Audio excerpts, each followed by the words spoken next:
Guys, Assalamualaikum warahmatullahi wabarakatuh. Balik lagi di Torpedo. Kali ini setelah libur Natal dan Tahun Baru, kita balik lagi guys. Ku tengok-tengok udah gak sabar kalian nunggu konten-konten dari Torpedo ini. Aku, Rafiq Panjaitan, selalu ditemani partner setia aku, abang kita semua. Di sini kita udah kehadiran. Siapa dia? Lawyer. Wih. Tapi dia juga kader PDIP. Ku tengok bajunya udah merah, menyala-nyala ku tengok. Menyala abangku. Siapa dia bang? Ini Bang Johannes Oberlin L. Tobing. Ya. Abang awak ternyata. Mainkan terus bang, jangan lama-lama terus. Jadi kan sekarang ini lagi banyak dicari soal pemberitaan Sekjen PDIP. Dan kemarin pernyataan Bang Roni itu bahwa Sekjen juga sudah mengonfirmasi Bang ya, hari Senin akan datang. Ya. Dan kemudian PDIP kemarin juga menyebutkan bahwa hari Senin juga Sekjen PDIP bakal ditangkap. Itu gimana? Jadi memang bahwa quote indikasi mereka akan lakukan penahanan. Quote indikasinya.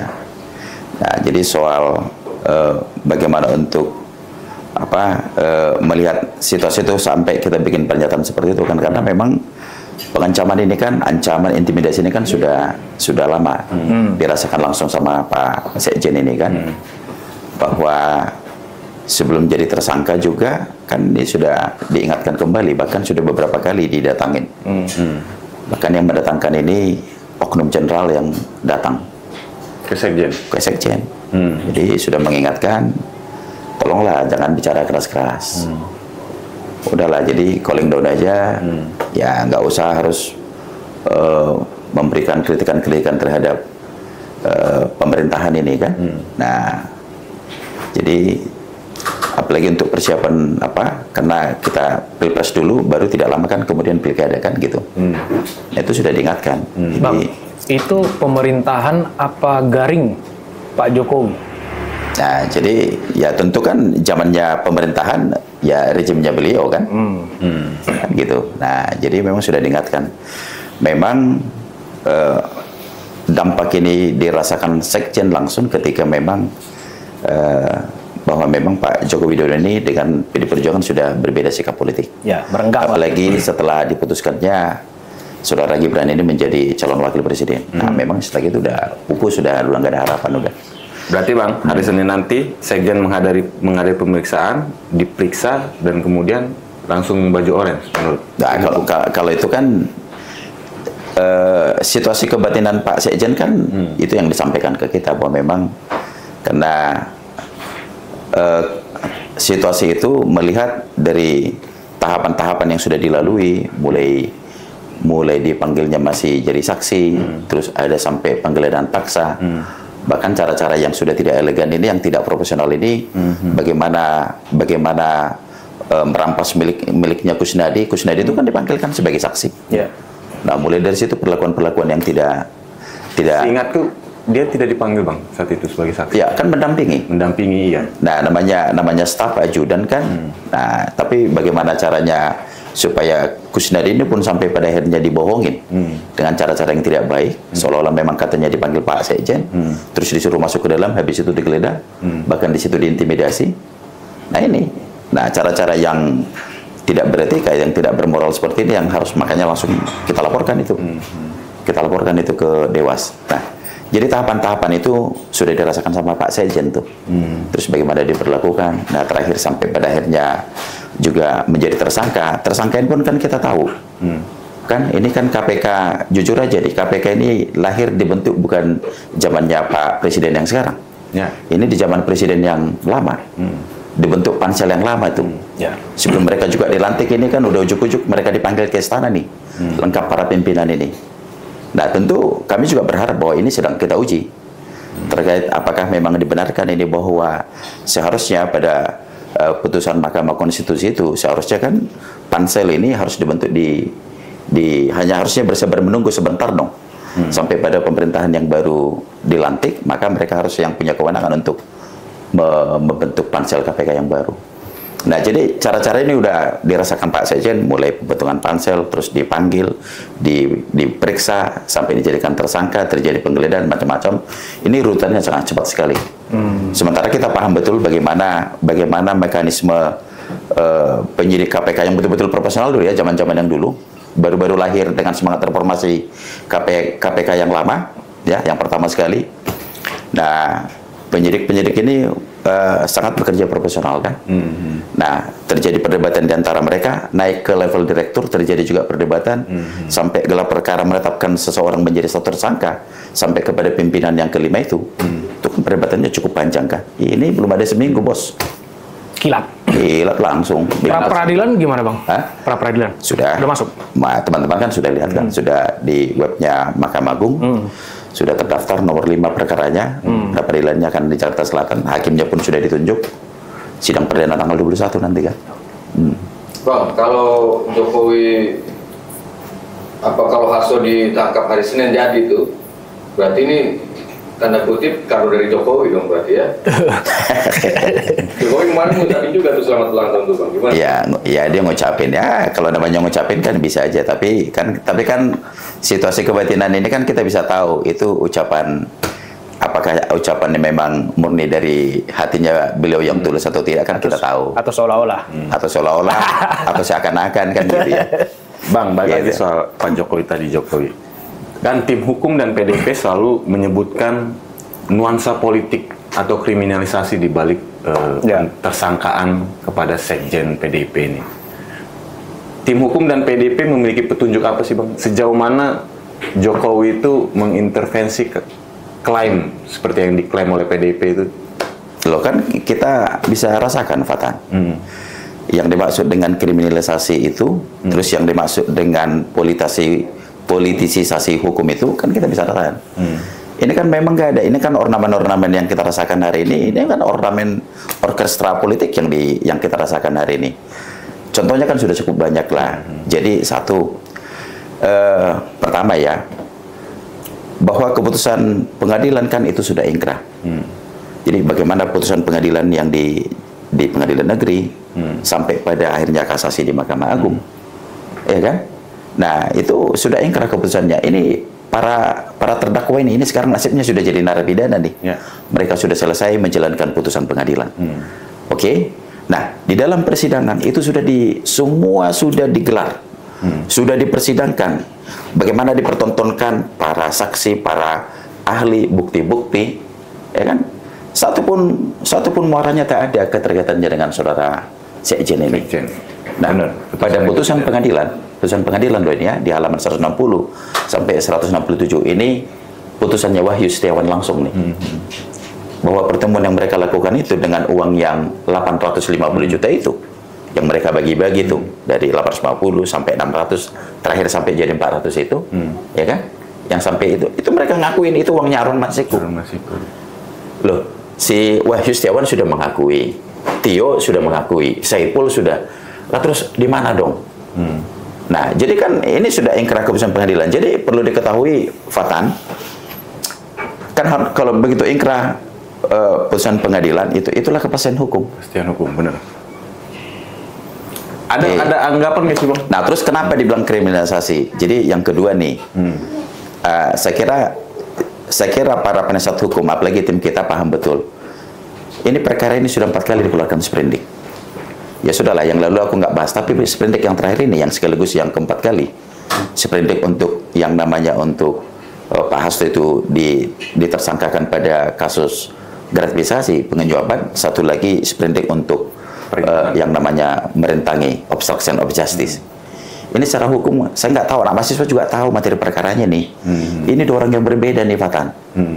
Ya kan, kalau bagaimana mungkin Pak Hasto dituduh melakukan gratifikasi, memberikan penyuapan, tetapi di sisi lain Pak Hasto dituduh lagi dipersangkakan untuk merintangi si Harun Masiku penyidikan.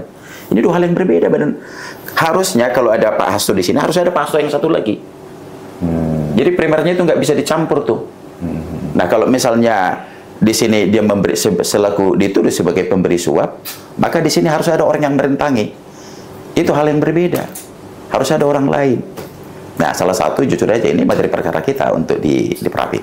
Oh, diperapit nanti, Bang. Bang, Jadi gara-gara Jokowi dikeluarkan dari Partai Merah, Jokowi marah-marah gitu Bang. Nah, kembali lagi nih, emang kalau ini memang ya jujur saya kan banyak menggali informasi dari Pak Sekjen kan. Jadi ya sudahlah, nggak ada yang harus mau perlu kita tutupin kan. Kita bukain aja bahwa ya kita kan harus mendapatkan informasi yang konkret, yang jelas. Artinya bisa dipertanggungjawabkan kan. Jadi bahwa Pak Sekjen ini menyampaikan ke kami para penasihat hukum, sebenarnya kan pengumuman pemecatan Saudara Joko Widodo ini kan harusnya kan tanggal 17 harusnya. Ya. Ya kan? Tapi dalam perjalanan, karena kita juga mengetahui bahwa begitu nanti dilantik presiden yang baru, bahkan akan ada lembaga-lembaga pemerintahan yang mau dilantik termasuk KPK ini, loh kita juga mengatur strategi. Kita juga nggak mau terlalu lama, akhirnya kita majuin tuh pemecatan itu. Nah, begitu mau dimajukan pemecatan itu, nah itu ada orang juga yang datangin Pak Sekjen ini. Jangan pecat itu katanya, Bang. Nah, jadi ini oknum jenderal yang mendatangkan yang datangin Pak Hasto itu menyampaikan pesan. bintang berapa Bang kalau boleh tahu Bang? Pokoknya jenderal lah. Coba apa Nah, ya, pokoknya jenderal lah. Ya kan? Pokoknya jenderal. Ya kan? Datangin Pak Sekjen ini menyampaikan pesan ini, tolong supaya jangan dilakukan pemecatan. Kalau saudara harus lakukan itu, saudara akan dijadikan tersangka. Bang, dengan kata Gitu. lain, apakah gimana pandangan Abang? Apakah tidak menangkap Harun Masiku ini biar KPK dalam garing penyidik menentukan target sesuai selera? Nah itulah yang tadi kan kalau saya ditanya sebagai lawyer, sebagai penasihat hukum, itu kan nggak boleh dong, kan? Nah jadi apapun ceritanya kepastian hukum itu harus ada. Nah, jadi kalau begini, saya menduga nih, kalau begitu KPK ini dipergunakan ini menjadi alat kekuasaan untuk menghantam lawan-lawan politik. Kalau berseberangan, berbeda sikap politik, ya hantam pakai alat ini. Kan ini kan kita merasakan nih, 1 tahun terakhir ini sebelum presiden yang baru ini kan, kita rasakan bagaimana ini alat-alat kekuasaan ini dipergunakan untuk melawan musuh-musuh politik.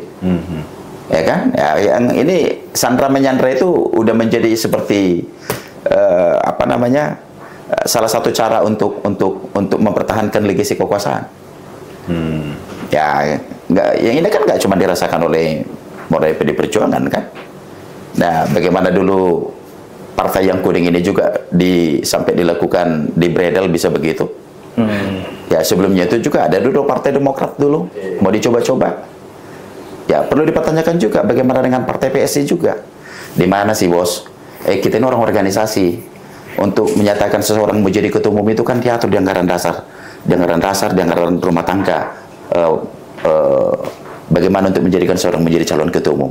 Ya, PSI itu bagaimana mungkin 1-2 hari orang belum pernah jadi anggota tiba-tiba jadi ketua umum? Loh. Udahlah, yang begini-begini kan kita tahu. Kita belum lagi bicara nanti kalau kita perjelas kita dibilang nggak pernah move on. Soal di MK nomor 90 itu lo sampai hari ini gimana?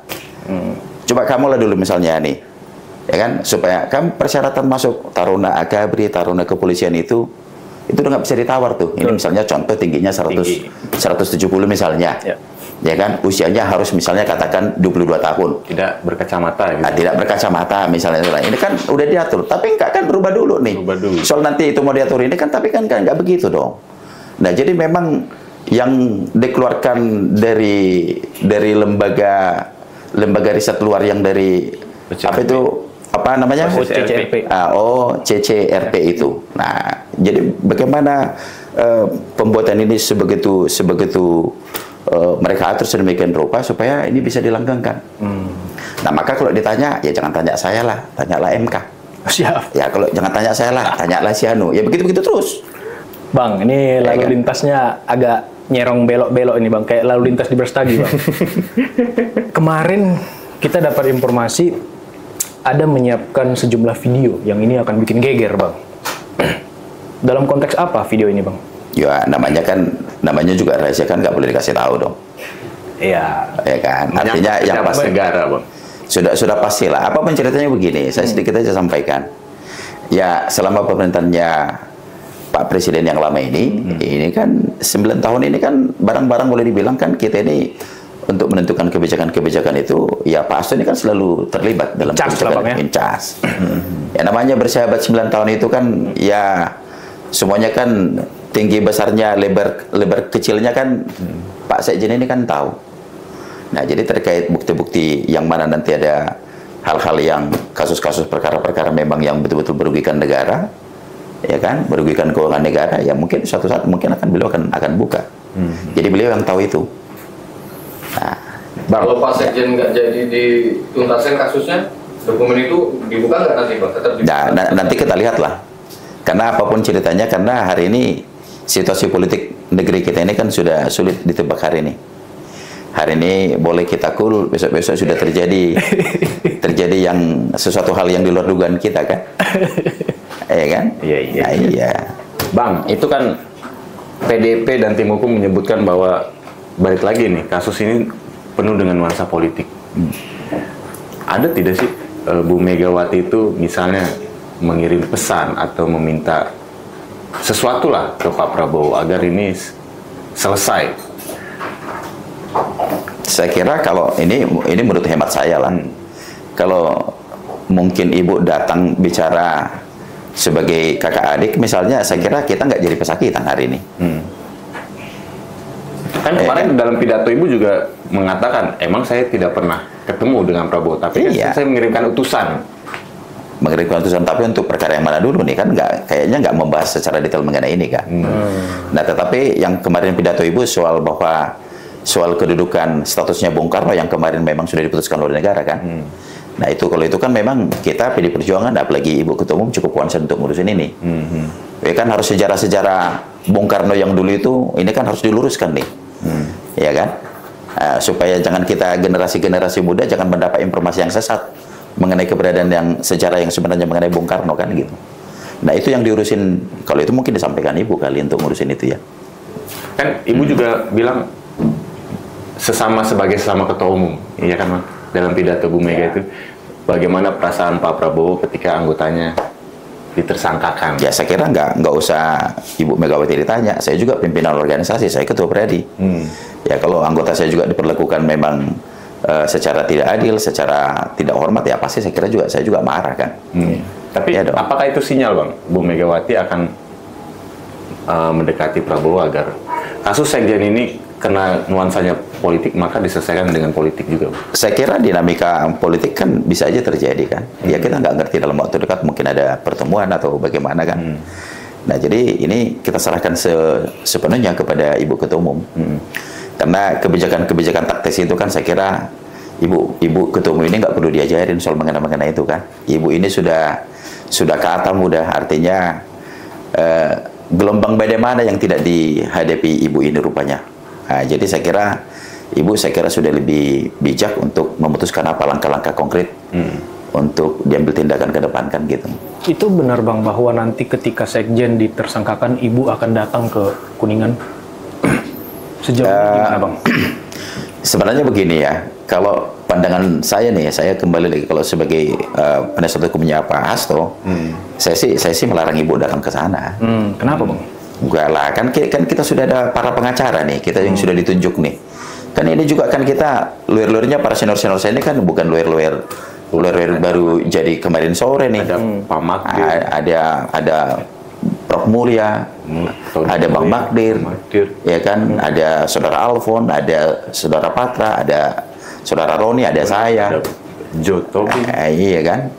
Saya kira mereka juga nggak perlu datang lah, karena apapun ceritanya ini kan soal mekanisme hukum. Nah saya kira Ibu janganlah terlalu tinggi lah Ibu itu datang ke sana lah. Jadi saya kira kalau boleh juga untuk menyebut nama pimpinan anggota-anggota penyidik KPK itu penadu, janganlah di sana nanti jadi gede sebelah nanti. Iya kan. Infonya lagi ngumpulin 1000 lawyer Bang ya? Infonya sedang kita siapkan. Itu dari mana aja Bang? Ya seluruh pengacara di seluruh Republik ini. Sabang sampai Merauke. Sabang sampai Merauke. Kita siapkan itu. Itu penuh itu pengadilan. Ya ini bahwa memang ini dukungan moral dari para advokat-advokat yang bahwa memang mereka juga sadar betul bahwa memang ini bukan perkara hukum, ini murni perkara politik. Karena ini kan banyak juga civil society juga berbicara. Banyak banget. Jadi nggak cuman dari dari kampus, ya kan, dari beberapa tokoh-tokoh masyarakat, ada juga dari dari aktivis-aktivis juga kan, banyak. Wah, memang jujur ini drama kan ini kan. Nah, drama nih. Jadi saya sih makanya beberapa kali dipanggil di media, ya terakhir saya di TV One, kemarin saya bilang ini kan drama Korea yang tengah dimainkan ini. Jadi sesungguhnya bahwa coba berapa kali kita dengar dari pimpinan KPK, ya kan, pada waktu terjadi penggeledahan terhadap Mas Kusnadi itu, ya kan, pimpinan yang lama bilang 1 minggu akan kita tangkap Harun Masiku. Ya kan, mungkin kalian sudah dengar lah itu siapa pimpinan yang bilang, ya kan, akan kita tangkap. Sebelum-sebelumnya yang dulu, yang 2-3 tahun yang lalu itu juga udah bilang kita sudah tahu keberadaannya. Ya kan, jadi maksud saya jangan dong karena kalian nggak mampu temukan Harun Masiku, terus karena kalian nggak mampu menyelesaikan perkara ini, jangan dong kita perjuangan yang menjadi pesakitan kalian bikin kan. Tetap sementara kepastian hukum itu harus ada. Coba lah kan perkara ini sudah 5 tahun nih. 5 tahun. Nah, jadi kenapa kita bilang politik? Ini drama Korea yang berjilid-jilid. Loh, Pak Hasto ini kan bukan pejabat negara loh. Bukan menteri, ya kan? Atau apalah namanya, kepala daerah. Ya kan, tidak ada merugikan keuangan negara. Nah, ini secepat kilat langsung diperlakukan. Nah, kalau mau fair, di depan kasat mata kita udah lihat dong berita yang kemarin tuh, anaknya mantan presiden itu naik private jet. Kalian searching dong, sewa itu 1 jam berapa ratus juta. Iya. Ya kan, dipakai berapa hari, berapa miliar harus dipergunakan. Udah begitu, nyampe dari luar, nyampe ke bandara, mobil-mobil barang-barang belanjaan yang dari luar itu langsung masuk tuh ke mobil Alphard tanpa melalui proses lewat bea cukai. Ngeri kali. Loh, ini pelanggaran hukum atau tidak? Benar. Saya cuman keluar kota Jawa lebih dari 200 gram parfum aja udah mereka sita tuh. Ini enggak, sudah dilaporkan kan? Terus tanya dong KPK, udah sejauh mana tuh? Itu satu. Yang kedua, bagaimana Gubernur Maluku? Itu jelas disebutkan siapa pemainnya di Blok Medan itu, disebutkan namanya kok. Itu sampai sekarang apa? Siapa pemainnya itu? Blok Medan. Loh, Pak Hasto ini bukan pejabat negara. Jadi maksud aku, come on, ya kan? Ada apa sih kalian dengan KPK itu? Ya kan? Nah, belum nasibnya hari ini ada 43 orang. 43 orang yang dibikin di KPK tersangka. Sudah berapa tahun tuh? Nasibnya tak jelas. Ini menyangkut nama baik orang loh. Dibuatkan tersangka. Ya kalau memang nggak kuat buktinya, SP3 kan dong. Bahkan beberapa lagi-lagi kan kita harus bikin dong bicara ini kepastian hukum.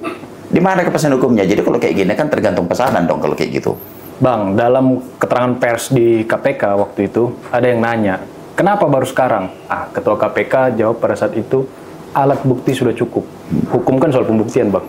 Dalih itu gimana menurut Abang? Ya sudahlah kan, ya namanya mereka bilang bukti, nah kita tahu nggak ada buktinya. Ya kan, ya udah ada buktinya loh. Sekarang lihat nggak, saudari Tio itu kan narapidana sekarang kan nasibnya kan. Wahyu Setiawan itu juga sekarang narapidana. Sudah dipanggil tuh mereka. Sudah dipanggil. Loh, saya kan dengar pernyataannya loh begitu selesai diperiksa di KPK. Nggak ada yang berbeda. Apa yang mereka tanyakan dulu, ya itu aja juga sampai sekarang. Lah terus bukti apa? Nah, jadi kalau dibilang sampai katanya disebut-sebut lagi Pak Hasto ini satu dibuatkan tersangka menjadi karena pemberi suap, satu lagi obstruction of justice, wah ini makin ngaco lagi udah. Makin nggak nyambung. Nah, jadi itu apa dong namanya? Ya kan? Jadi apa bahasanya ya? Kalau kayak bahasanya itu kalau saya belum mungkin agak kasar sedikit bahasanya. Udah kayak orang-orang mau kentut ini. Iya. Gimana Bang? Coba jelasin. Jadi kalau orang kentut itu kita di antara bertiga nggak ada yang ngaku, tapi bau banget gitu loh, bau busuk gitu. Iya. Bisa kita rasakan bau busuknya, jadi juga begitu. Bisa dirasakan tapi tak bisa dibuktikan. Nah, jadi terus ini udah kayak angin kan, angin itu nggak bisa kita lihat tapi oh ini bisa kita rasakan. Iya. Jadi kayak gitu, bos. Benar. Jadi kita janganlah, harusnya hentikan ini kan. Saya kira di pemerintahannya Pak Presiden yang baru ini saya kira soal penegakan hukum ini memang harus ditegakkan lah. Kita rasakan, apalagi kita lawyer nih. Ini 10 tahun terakhir ini memang ada soal penegakan hukum ini boleh dibilang ini paling bobrok udah. Boleh nilainya udah di bawah minus sudah nilainya. Ya kan? Jadi para masyarakat udah mau mencari keadilan itu, mau di kantor polisi, mau di kejaksaan, mau di pengadilan, itu semuanya udah apatis nih. Ya kan? Jadi memang ya kita ngeri lah suatu saat kalau sudah puncaknya masyarakat itu sudah puncak yang paling tinggi, kalau sampai meledak itu kan kita nggak mau terjadi seperti kasus-kasus yang kerusuhan 98 lah, ya kan, people power kan. Ya. Nah, jadi ya makanya kita berharap penegakan hukum ini haruslah berkeadilan. Haruslah. Itu di Sekjen disebut-sebut ada dokumen yang dibawa ke Rusia oleh Konir Hakundin. Itu dokumen apa, Bang? Nah, itu namanya juga dokumen rahasia, masa aku kasih tahu. Ya kan, rahasia. Sama kayak video yang bikin akan geger itu. Ya, dipersiapkan ada video, ada bukti-bukti, mungkin Pak Hasto sudah siapkan itu kan. Mungkin Pak Hasto karena dia udah paham betul ini bahwa memang ini adalah dikriminalisasi, ya kan. Kalau suatu saat terjadi misalnya kalau sampai harus ditahan, ya memang mungkin semuanya kan dibuka kali mungkin. Kan disampaikan ke publik, ya kan. Nah, jadi ya kita lihat aja lah nanti apa. Itu sampai disebutkan mati bersama, Bang. Ya, kalau itu terekspos. Ya kan memang ya sudah nggak ada lagi nilai tawar menawar kan. Ya kan. Jadi saya kira juga memang kalau ini jual ya kita beli gitu kira-kira, Bang ya. Nah, jadi saya lihat juga Pak Sekjen ini memang betul-betul siap ya, betul-betul fine.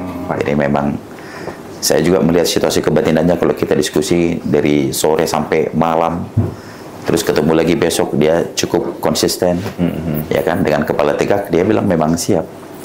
Bahwa ada keyakinan saya yang paling tenang bahwa saya ini tidak melakukan kesalahan, saya tidak mencuri uang negara sepeser pun. Nah, kan gitu. Jadi ya kembali, jadi betul-betul dia siap lah. Mungkin ya ini salah satu mungkin caranya Pak Hasto mungkin untuk ya membuka sebenarnya apa yang terjadi selama ini kan. Ya. Nah, jadi kalau sampai memang terjadi ditahan, ya kita nggak tahu hari Senin nanti tanggal 13 kan. Ya mungkin sudah dipercayakan kepada Ibu Koni mengenai itu. Bang, aku coba tarik ini ke wilayah politik. Kemarin juga disebutkan bahwa pentersangkaan kepada Sekjen ini salah satu poinnya adalah untuk mengganggu konsolidasi Kongres. Gimana, Bang, bentuk ya kalau itu gangguan itu? Kalau itu pasti itu clear, itu valid. Memang mau diobok-obok, Bang ya? Ya memang mau diobok-obok. Satu gini lah, hari ini kalau di organisasi siapa yang paling taktis untuk menjalankan roda organisasi, roda partai? Sekjen kan.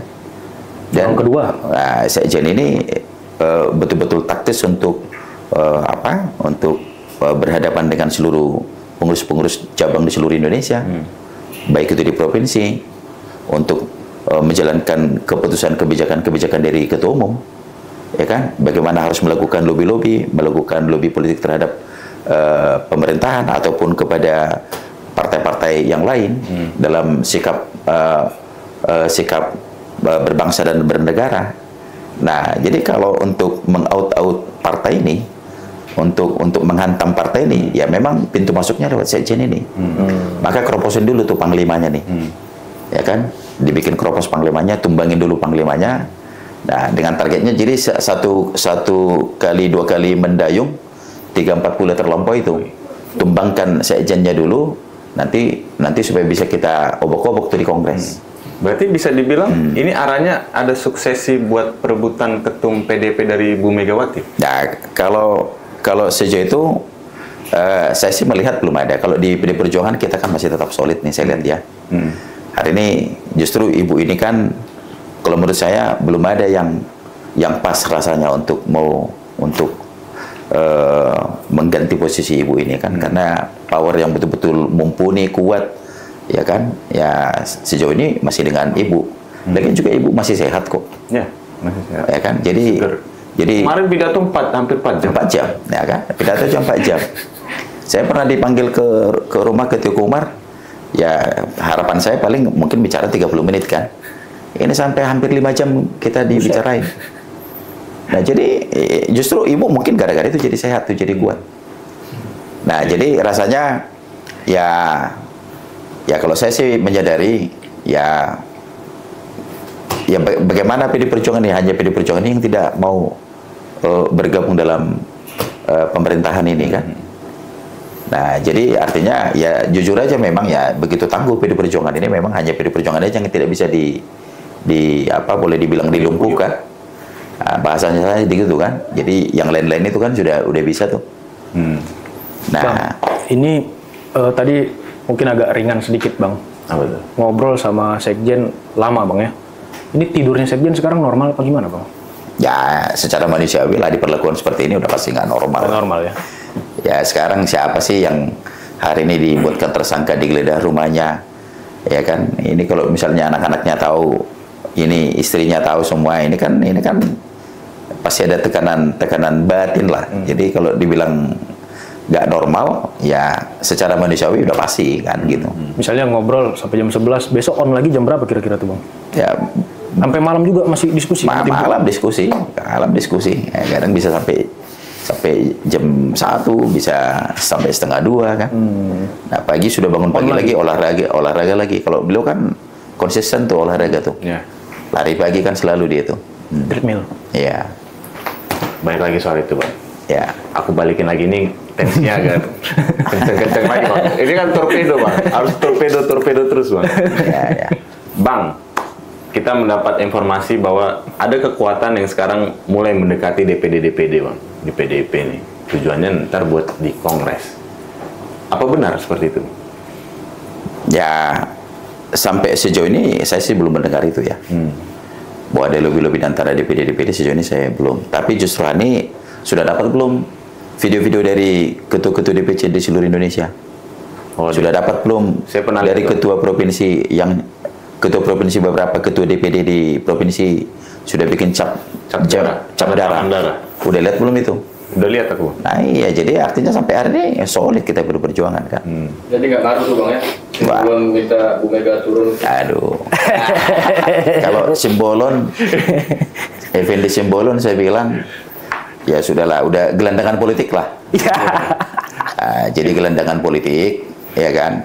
Dia berbeda nasibnya dengan Marwarar. Marwarar nasibnya bagus jadi menteri. Kawan ini nasibnya jelek, ya kan. Dan itu tidak paling bermoral itu.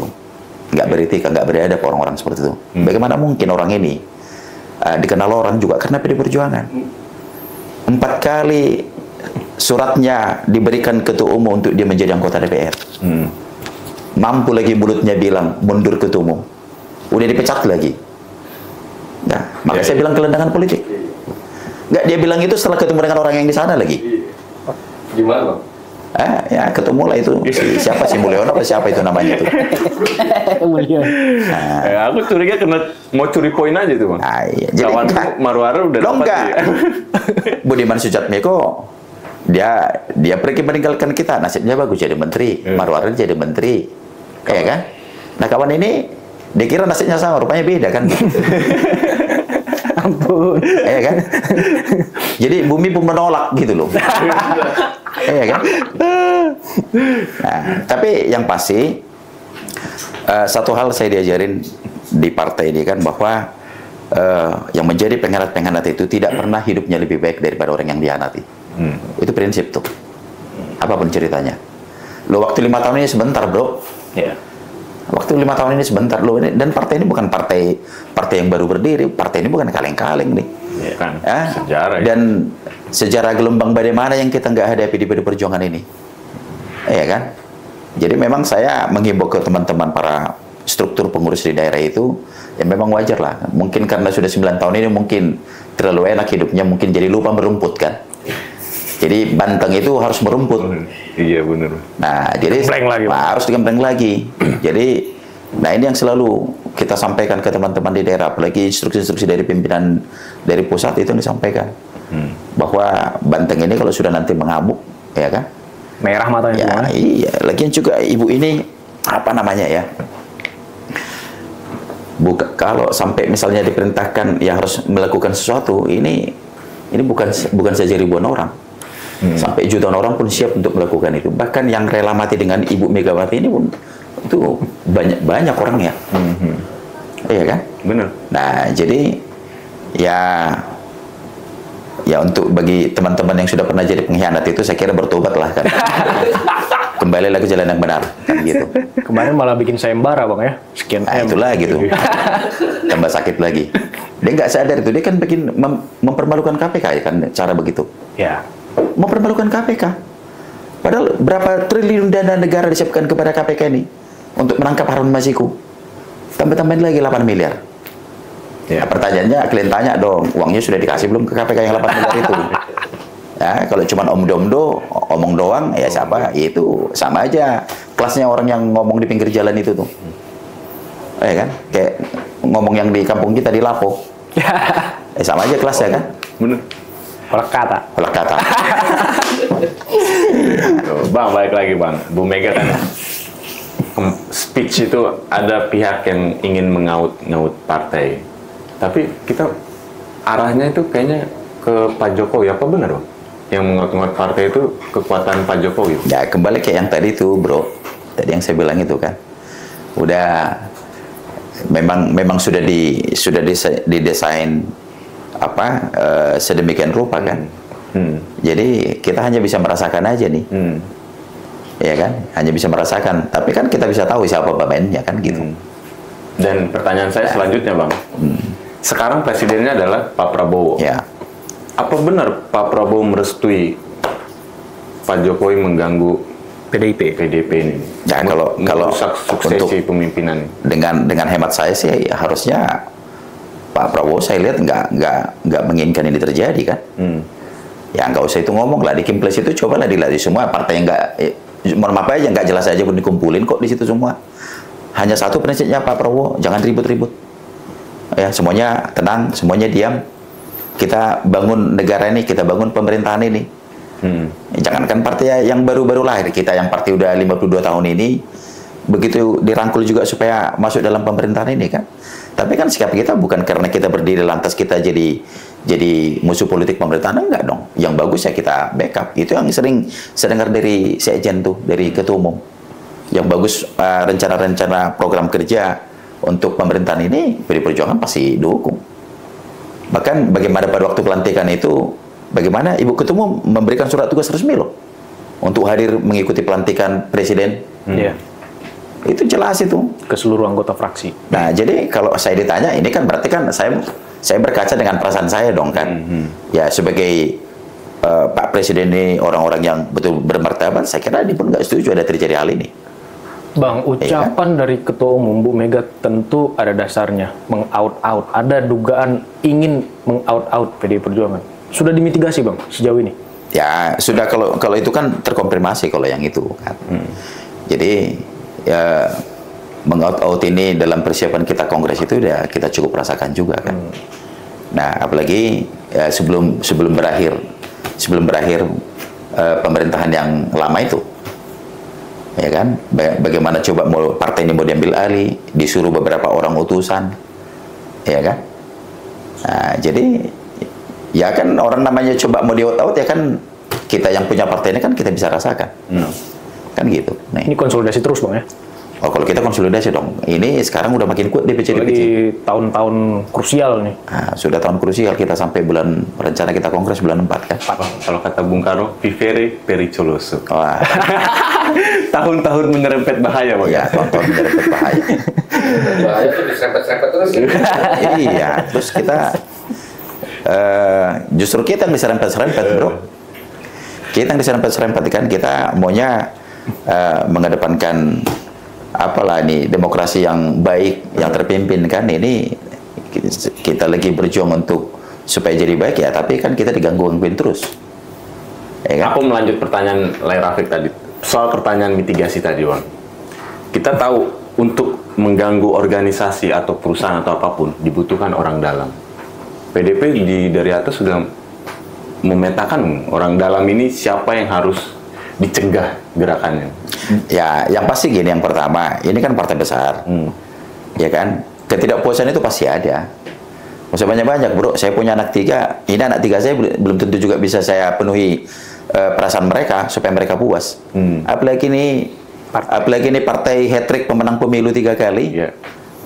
Bayangin aja kita sebegitu besar kita supply untuk anggota DPRD kita tingkat 1 sampai ke DPR RI, ya kan? Hari ini kita ada sampai 251 lebih kabupaten kota kita menjadi kepala daerah. Ya kayak semuanya kan ada juga yang nggak puas kan.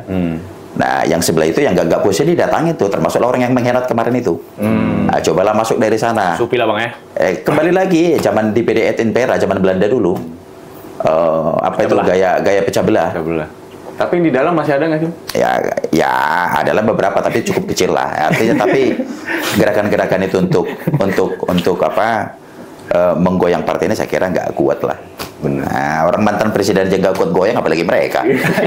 Ada. Cuma tremor aja bang. Cuma tremor aja bang. Ya tremor aja lah. Itu grafik. Paten bang. Ya itu guys, teman-teman Torpedo, semoga yang disampaikan Bang Jo itu memberikan perspektif terhadap kita, teman-teman Torpedo, melihat duduk perkara terkait Sekjen PDIP. Kalau kita mendengar dari Bang Jo, banyak dimensi ya. Ada hukum, ada politik, ada kriminalisasi, ada perebutan kekuasaan di internal PDIP. Pokoknya kalau kalian lagi di jalan, lagi di mana, kalian pasang Spotify atau YouTube, kalian dengar ini. Bergairah lah kalian tuh. Jangan lupa like, comment, subscribe. Kita ketemu di Torpedo berikutnya. Assalamualaikum warahmatullahi wabarakatuh. Thank you bang. Oke. Abang nggak pesen kopi? Ya.